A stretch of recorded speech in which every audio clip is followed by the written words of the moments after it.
ডিম পছন্দ করে না এমন মানুষ কিন্তু খুব কমই হয়, জেনারেলি সবাই কিন্তু ডিম পছন্দ করে। তা আমরা সবাই অনেকভাবেই কিন্তু ডিম রান্না করি। আজ একটি অন্যভাবে একটি রেসিপি তোমাদের সাথে শেয়ার করছি। হাই ফ্রেন্ডস, সঙ্গীতার হেসেলে তোমাদের সবাইকে স্বাগত। আজ একটি ঝটপট সিম্পল রেসিপি তোমাদের কাছে নিয়ে এসেছি।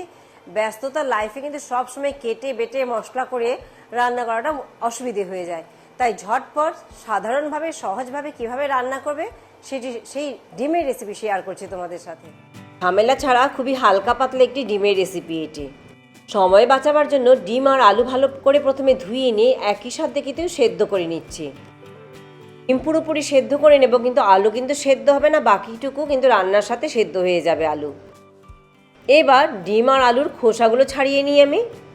আলু সেদ্ধ হতে একটু বেশি সময় নেয়, তোমরা চাইলে আলু কিন্তু আলাদাভাবেও সেদ্ধ করে নিতে পারো বা আরও ছোটো করে কাটলে রান্নার সাথেও সেদ্ধ হয়ে যেতে পারে।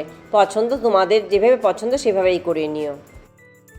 আলু এখানে আমি দুটো মিডিয়াম সাইজের নিয়েছি, তাই কেটে একটা আলুকে 4 টুকরো করে নিয়েছি।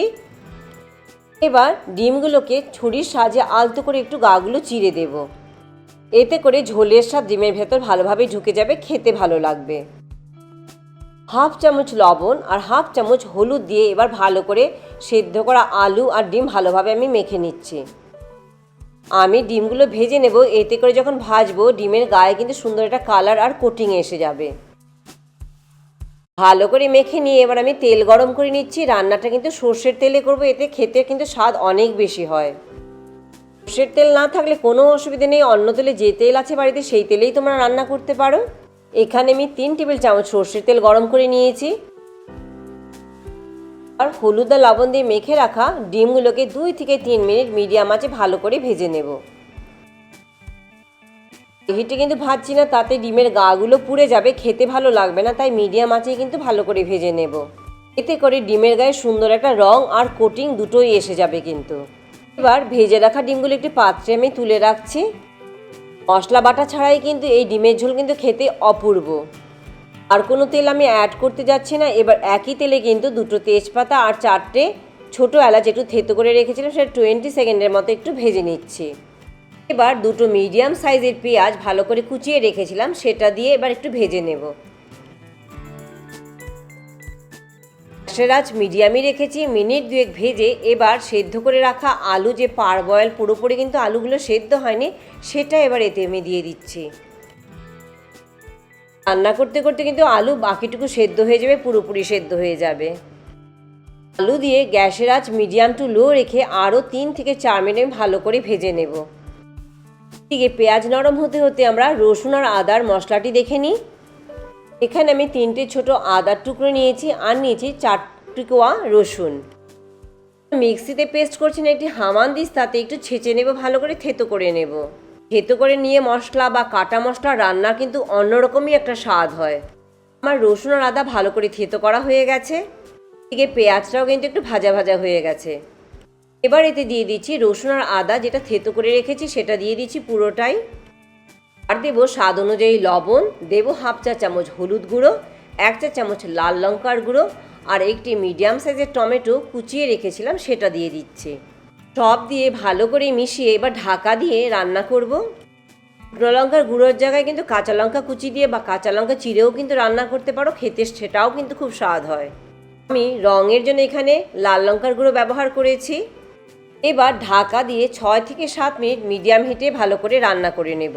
এতে টমেটো নরম হয়ে পাল্প বেরিয়ে আসবে, আর আলুও কিন্তু অনেকটা সেদ্ধ হয়ে যাবে।